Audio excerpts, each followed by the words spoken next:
Quotation of the day.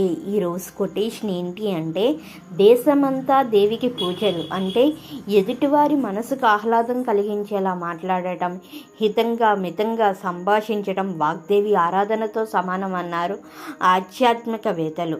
పరుషమైన మాటలు, వ్యర్థ ప్రసంగాలు, నిందారోపణలు, ఇతరులు నొప్పించే వాకులు, ఇతర దోషాలను ఎత్తి చూపటం, వాటిని ప్రచారం చేయటం లాంటివన్నీ సరస్వతి దూషణతో సమానం అంటారు. ఈ సూత్రాలను గుర్తుంచుకొని పాటించేవారే సరస్వతీదేవి అసలైన ఆరాధకులు. సో ఇందులో ఒక వండర్ఫుల్ మీనింగ్ ఉంది. ఇది ఈరోజు ఎందుకు షేర్ చేస్తున్నానంటే, ఈరోజు వసంత పంచమి అంటే సరస్వతీదేవి గారి పుట్టినరోజు సందర్భంగా మన అందరం కూడా ఈ ప్రతి పాయింట్ని ఆచరించి మనం సరస్వతీదేవి అనుగ్రహంతో ముందుకు వెళ్ళాలని, మన అందరం కూడా ఇంకా ఎంతో ఎదగాలని మనస్ఫూర్తిగా కోరుకుంటూ ఇది మీ అందరికీ తెలియాలని షేర్ చేస్తున్నాను.